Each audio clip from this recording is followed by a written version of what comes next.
So hey everyone welcome back to our YouTube channel. तो कल जिहड़े है असी 114 तक जिहड़े है सम कर चुके सीगे। अगे साडे कोल 115 तो लैके 120 तक सम पे सी। तो मैं कल भी कहा सी कि ये सम जिहड़े है थोड़े जे इन्हां दा लैवल दूसरे सम्स नालों डिफरेंट है, इस करके असीं इहनूं अलग क्लास 'च कवर करांगे। तो अज असीं ये 5 सम करांगे तो इस तो नाल ही एक होर जिहड़ा वा सैंपल पेपर दे विचों क्वेश्चनस नूं सॉल्व करांगे। देखो 115वां नंबर क्वेश्चन की है, वो कह रही है कि what is the weight of 3.5 kilo litre water in kilograms. उन्होंने पूछा है कि तुसी वेट दसना है 3.5 किलो लीटर 3.5 किलो लीटर जिहड़ा है ਉਹਦਾ वेट दसना है। What is the weight of 3.5 kilo litre waters in kilogram. 3.5 kilo litre water नूं तुसी कन्वर्ट किहदे विच करके देना है, kilogram they which. If the weight of 1 cubic centimetre is 1 ग्राम, अगर 1 क्यूबिक सेंटीमीटर दा वेट किहदे इक्वल है 1 ग्राम दे, अगर 1 क्यूबिक सेंटीमीटर दा वेट 1 ग्राम दे इक्वल है तो 3.5 किलो लीटर दा वेट किलोग्राम च कितना होएगा ये तुसी पता करके देना है। तो 1 क्यूबिक सेंटीमीटर किहदे इक्वल हुंदा है 1 ग्राम दे। 1 क्यूबिक सेंटीमीटर किहदे इक्वल है 1 ग्राम दे, यानी कि फिर 1000 क्यूबिक सेंटीमीटर किहदे इक्वल हो जाएंगे, तो 1000 क्यूबिक सेंटीमीटर इक्वल टू हो जाएंगे 1000 ग्राम दे। देखो अगर 1 क्यूबिक सेंटीमीटर 1 ग्राम के बराबर है तो 1000 क्यूबिक सेंटीमीटर कितने ग्राम के बराबर हो गया 1000 ग्राम दे। 1000 ग्राम मतलब कि 1 किलोग्राम, 1000 ग्राम मिलके कितना बनाता है 1 किलोग्राम। तो 1 किलोग्राम किहदे इक्वल हुंदा है 1 लीटर दे। 1 किलोग्राम किहदे इक्वल हुंदा है 1 लीटर दे। ये तुहानू यूनिट्स जिहड़े ने वो याद रखने हैं। यूनिट्स की है कि 1 सेंटीमीटर क्यूब, वो कह रहा है 1 क्यूबिक सेंटीमीटर 1 ग्राम दे इक्वल आ, तो 1000 क्यूबिक सेंटीमीटर किहदे इक्वल हो जाएंगे 1000 ग्राम दे इक्वल। हुण 1000 ग्राम किहदे इक्वल हुंदे आ, तो 1000 ग्राम 1 किलोग्राम दे इक्वल हुंदा है। तो 1 किलोग्राम किन्ने लीटर के बराबर हुंदा है 1 लीटर दे। हुण देखो इत्थे लिखिया है 3.5 किलो लीटर। 3.5 किलो लीटर नूं असीं पहले कन्वर्ट करांगे सिर्फ लीटर्स च। तो 3.5 नूं लीटर्स दे विच कन्वर्ट करन वास्ते, किलो लीटर तो लीटर च बनाने वास्ते इनू मल्टीप्लाई करना पऊगा किन्ने नाल 1000 दे नाल। 3.5 किलो लीटर नू कला 3.5 लीटर 3.5 किलो लीटर नू किलो लीटर तो लीटर च कन्वर्ट करने वास्ते इनू कितना करना पेगा मल्टीप्लाई 1000। तो यह आ जाऊगा 3500, मल्टीप्लाई 1000 करके कितना आया 3500 लीटर। हुण 1 लीटर किदे इक्वल है, तो 1 लीटर 1 किलोग्राम दे इक्वल है, यानी 3500 लीटर किदे इक्वल होंगे 3500 किलोग्राम दे। ये साडा जिहड़ा है वो क्वेश्चन का आंसर आएगा। इस क्वेश्चन च सिर्फ और सिर्फ सानू की पता होने चाहिए ने यूनिट्स। यूनिट की ने 1 क्यूबिक सेंटीमीटर जिहड़ा है वो किदे बराबर हुंदा है 1 क्यूबिक सेंटीमीटर 1 ग्राम के बराबर है। उस तो बाद फिर असीं दस्सिया कि 1000 क्यूबिक सेंटीमीटर किदे बराबर होंगे 1000 ग्राम दे। फिर असीं दसदे हैं कि अगर 1000 ग्राम के बराबर है तो 1000 ग्राम मिलके 1 किलोग्राम बनाता है, और 1 किलोग्राम मिलके की बनाता है 1 लीटर। क्वेश्चन दे विच सीगा 3.5 किलो लीटर, तो किलो लीटर नू पहले असीं लीटर च कन्वर्ट करने वास्ते उन्होंने मल्टीप्लाई 1000 किया, जिहदा आंसर आया 3500। 35000 आना सी, लेकिन पॉइंट लगा होने करके एक डिजिट पिछे नू आ गया और अपना कितना आ गया 3500 लीटर। 1 लीटर किन्ने किलोग्राम के बराबर हुंदा, तो 1 लीटर 1 किलोग्राम के बराबर है, यानी कि 3500 लीटर किदे बराबर है 3500 किलोग्राम के बराबर। तो साडा 115 का सही आंसर की होएगा ऑप्शन नंबर डी। इस तो बाद साडे कोल आ जांदा है 116वां क्वेश्चन। 116वां क्वेश्चन की कहंदा है, 116वां क्वेश्चन वो कह रहे कि ABC do a piece of work in 18 days. बी ਇਹਦੇ ਵਿੱਚ ਕੀ है कि ए ਜਿਹੜਾ है वो एक काम ਨੂੰ A एंड B, A ਤੇ B मिल के ਤੁਸੀਂ ਨਾਲ ਦੀ ਨਾਲ ਇਕੁਏਸ਼ਨ ਪੜ੍ਹਨੀ है। कह रहे कि A ਤੇ B मिल के एक काम ਨੂੰ 18 दिन ਦੇ ਵਿੱਚ ਖਤਮ ਕਰਨਗੇ। B ਤੇ C मिल के ਉਸੇ ਕੰਮ ਨੂੰ 24 ਦਿਨਾਂ ਦੇ ਅੰਦਰ ਖਤਮ ਕਰਨਗੇ। A ਤੇ C मिल के उस काम ਨੂੰ 36 ਦਿਨਾਂ ਦੇ ਵਿੱਚ ਖਤਮ ਕਰ ਰਹੇ ਆ। तुसी ये दसना in what time they can do it all working together, किन्ने दिनां दे विच तीनों मिलके इस काम नू खत्म कर देंगे। क्वेश्चन कह रहे कि एक काम है जो कि कितना है ए ते बी मिल के उस काम ਨੂੰ 18 दिन च खत्म कर रहे, बी ते सी उस काम ਨੂੰ 24 दिन च खत्म कर रहे, ए ते सी मिल के 36 दिन च कवर कर रहे ਆ। ਹੁਣ ਉਹ ਕਹਿ ਰਿਹਾ ਕਿ ਅਗਰ ਇਹ ਤਿੰਨੋਂ ਹੀ ਕੰਮ ਕਰਨ, ए बी सी ਤਿੰਨੋਂ ਮਿਲ ਕੇ ਕੰਮ ਕਰਨ ਤਾਂ ਇਹ ਕੰਮ ਨੂੰ ਕਿੰਨੀ ਦੇਰ ਚ ਖਤਮ ਕਰ ਦੇਣਗੇ। देखो सब तो पहले सानू इत्थे पता करना पऊगा कि टोटल वर्क कितना सी, यानी सब तो पहले ये चीज़ पता करनी है कि टोटल काम सीगा कितना जो उन्होंने खत्म करना है।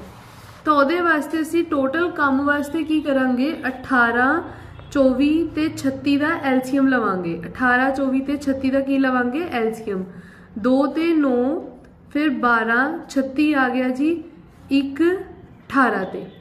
फिर ਅਸੀਂ ਇਹਨੂੰ ਹੁਣ ਕਿਹਦੇ ਟੇਬਲ ਤੇ ਕਰਾਂਗੇ 3 ਦੇ ਟੇਬਲ ਤੇ। 3 4 6 फिर इनू किदे टेबल ते करांगे 2 दे टेबल ते। 3 2 3 फिर 2 दे टेबल ते कीता 3 1 3 और लास्ट किदे टेबल ते कीता 3 दे। साडे कोल इत्थे आ गया 2 3 6 6 2 12 12 2 24 24 इंटू 3 24 इंटू 3 3 चौके 12 3 2 6 1 7 यानी साडे कोल टोटल काम सीगा कितना 72। असी मान के चलांगे कि साडे कोल टोटल वर्क कितना आ रहा है 72। पहले इन्हें दसिया सीगा कि काम नू खत्म करने नू 18 दिन 24 दिन ते 36 दिन का टाइम लग रहा। तो असी पहले पता किया कि काम एक्चुअल च है कितना, तो काम कितना है वो वास्ते असी की किया 18 24 ते 36 का एलसीएम ले लिया। यानी कि कोई काम है जिदे 72 टोटल हिस्से ने। असी मान के चलते कि टोटल वर्क कितना है 72। देखो ए ते बी उसनू किन्ने दिनों च कवर कर रहे 18 दिनों च। अगर ए ते बी नू 18 दिनों च कवर कर रहा है यानी 72 टोटल वर्क सीगा जिन्हों 18 दिन दे विच अगर खत्म कर रहा है तो 18 दिन विच अगर वो खत्म करता है यानी एक दिन दे विच किन्ने घंटे या एक दिन चो किन्ना हिस्सा खत्म कर रहा है। तो 18 नू असी की करांगे 72 दे नाल, 72 नू 18 नाल डिवाइड करांगे 4 1 4 4 3 7 यानी कि जेड़ा ए ते बी है वो मिल के 72 जेड़ा 72 की सीगा टोटल काम 72 सीगा टोटल काम जिन्हों 18 दिन च खत्म किया है। यानी कि हर दिन वो दोनों मिलके कितना काम कर रहे ने 4 हिस्से, हर दिन मिलके 72 दे विचों टोटल कितना काम खत्म कर देंदे ने 4 हिस्से। 24 दे विच आ जाने 72 दे विचों असी ये देखांगे कि 72 की है टोटल वर्क, यानी कि 72 जेड़ा है वो टोटल काम है जिदे विच जिस काम नू खत्म करन लई बी ते सी मिलके 24 दिन का टाइम लेंदे ने। यानी असी ये देखांगे कि बी ते सी एक दिन च कितना काम कर रहे हैं, तो बी ते सी एक दिन च कितना काम कर रहे हैं 3 हिस्सियां का काम कर रहे हैं। ए ते सी इस 72 घंटे के काम नू खत्म करन लई 36 दिनों का टाइम लेंदे ने। यानी एक दिन दे विचों कितना काम कर रहे ने 2, एक दिन दे विचों 2 पार्ट्स यानी 2 हिस्से का काम कर रहे हैं। हुण अगर असीं इन्हां सब नू प्लस करिए तो प्लस करके देखो की आया A plus B plus C plus A plus C. मैं सिर्फ इन्हां नू प्लस किया A plus B plus C plus A plus C equals to 4 ते 3 किन्ने हो गए 4 ते 3 7 7 ते 2 9। इत्थों दी 2 कॉमन आ जाऊगा, क्यों क्योंकि 2 ए ने 2 ही बी ने तो 2 ही सी ने, यानी 2 अगर कॉमन आया तो अंदर की बच गए ए प्लस बी प्लस सी, तो इधर आ गया 9 ए प्लस बी प्लस सी, ये 2 इधर मल्टीप्लाई च सी उधर जाके की हो गया डिवाइड, यानी ए प्लस बी प्लस सी 9/2 हिस्सियां दे विच इस 72 दिनां घंटियां दे काम नू की करनगे सॉल्व। हुण सानू ये पता है कि 72 नू जे मैं 9/2 नाल डिवाइड करदा तो मेरे कोल की आ जाएंगे दिन आ जाएंगे कि किन्ने दिनां च ए बी सी ओनू मिलके खत्म कर लेंगे। ये जो 9/2 ऊपर जाएगा तो ये बन जाऊगा 2/9, तो यदि कटिंग करके आ जाऊगा 8 8 और 2 किन्ने हो गए 16, यानी कि 16 दिनों के अंदर ए बी सी मिल के 16 दिनों के अंदर ये 72 हिस्सियां वाला काम जोड़ा है उन्होंने खत्म कर देंगे। तो 116 का सी जोड़ा है वो की होएगा सही आंसर। इस तो इलावा हुण असीं देखते हाँ 117वां क्वेश्चन। 117वां जोड़ा क्वेश्चन है वो की कहता है the average of the first 117वां जिहड़ा क्वेश्चन है वो कहता है the average of first 10 prime number is. Average कढ़न वास्ते उन्हें की क्या है, फर्स्ट 10 प्राइम नंबर। एवरेज वास्ते की क्या है, फर्स्ट 10 प्राइम नंबर्स। तो पहले 10 प्राइम नंबर्स तुहानू पता होने चाहिए ने। तो पहले 10 प्राइम नंबर की होणगे।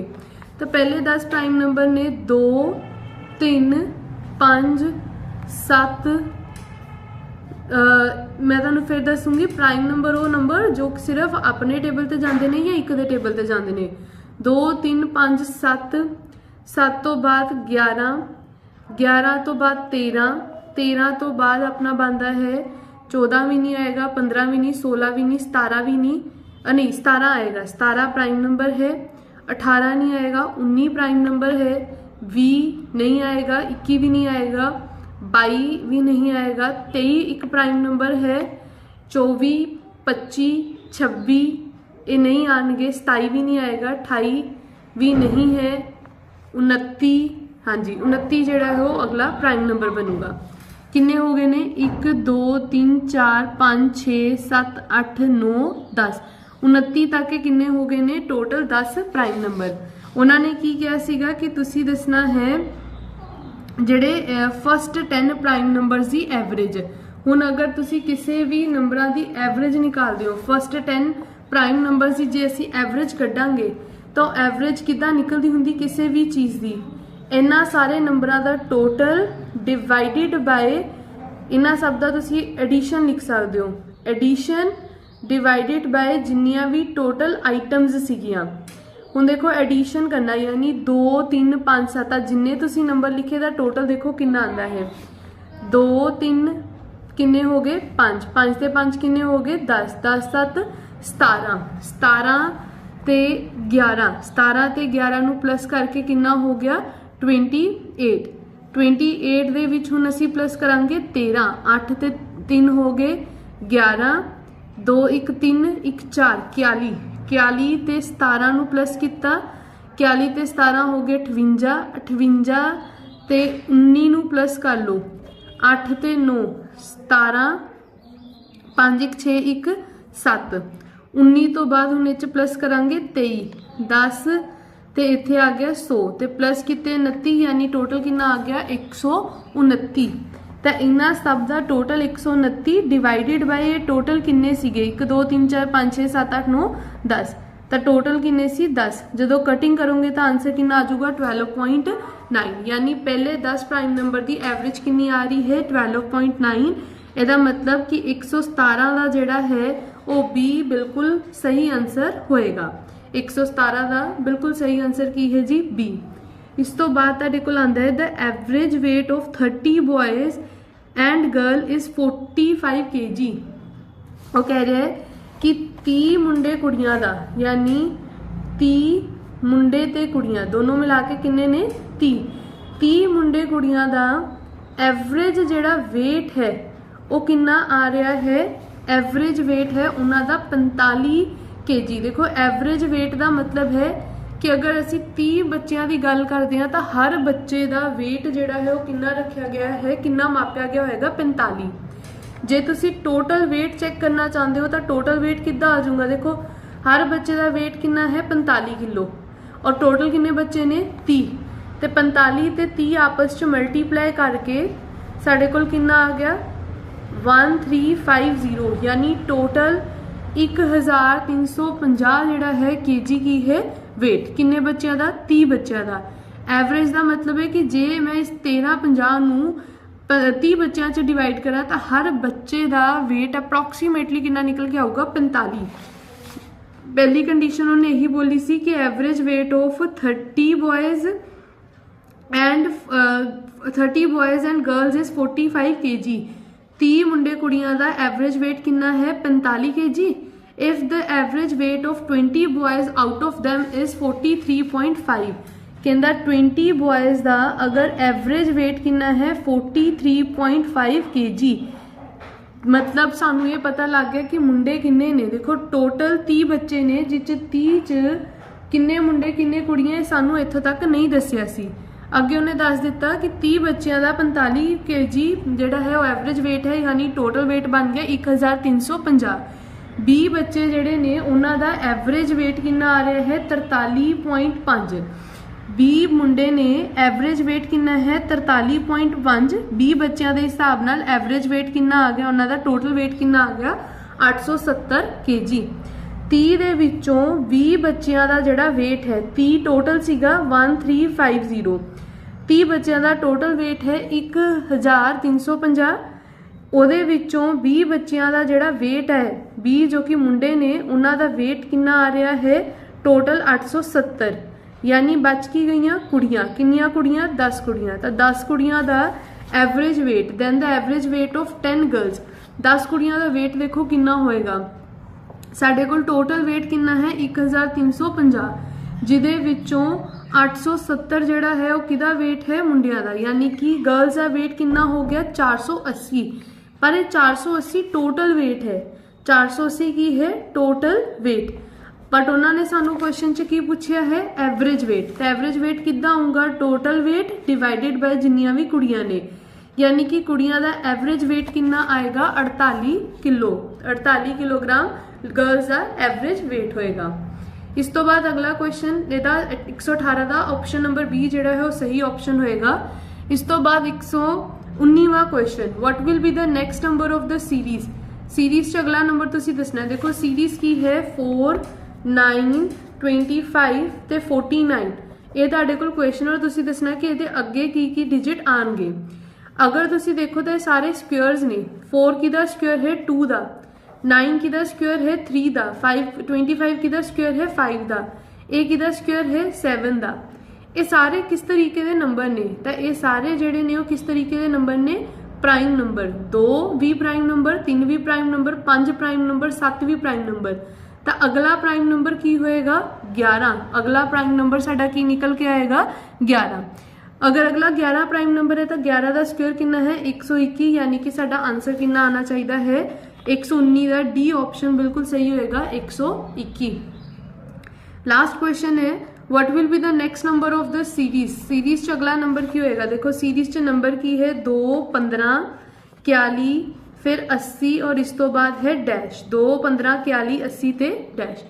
उन्होंने पूछे कि ये सीरीज दी है, दसो ਇਹਦਾ अगला नंबर की होएगा।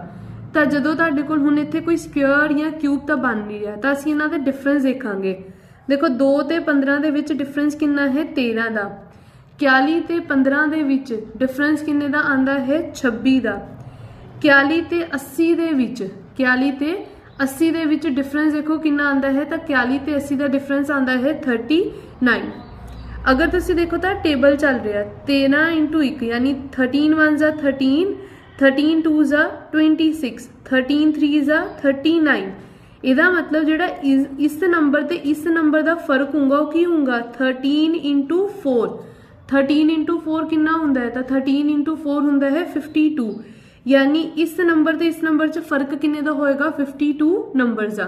ਹੁਣ ਅਗਰ ਤੁਸੀਂ ਇਹ ਨੰਬਰ ਨਿਕਾਲਣਾ ਤਾਂ ਤੁਹਾਨੂੰ ਇਹਨਾਂ ਦੋਨਾਂ ਨੂੰ ਕੀ ਕਰਨਾ ਪਏਗਾ ਪਲੱਸ 80 ਤੇ 52 ਪਲੱਸ ਕਰਕੇ ਤੁਹਾਡੇ ਕੋਲ ਕਿੰਨਾ ਆਇਆ 132। देखो 80 ਤੇ 132 ਦਾ ਡਿਫਰੈਂਸ ਕਿੰਨਾ ਹੈ 52। यानी कि साडा इत्थे आंसर आना चाहिए है 120 ਦਾ ऑप्शन नंबर डी 132 ਜਿਹੜਾ ਹੈ ਉਹ ਇਹਦਾ ਕਰੈਕਟ ਆਨਸਰ ਹੋਏਗਾ। मैं उम्मीद करती हाँ कि ये वाले क्वेश्चन तुहानूं हुण क्लीयर हो गए होणगे। इस तो बाद जिहड़ी हुण असीं अज अगली वीडियो करांगे वो वीडियो साडी होएगी इस तो प्रीवियस ईयर दे मैथ्स के questions they related. Thank you for watching my video.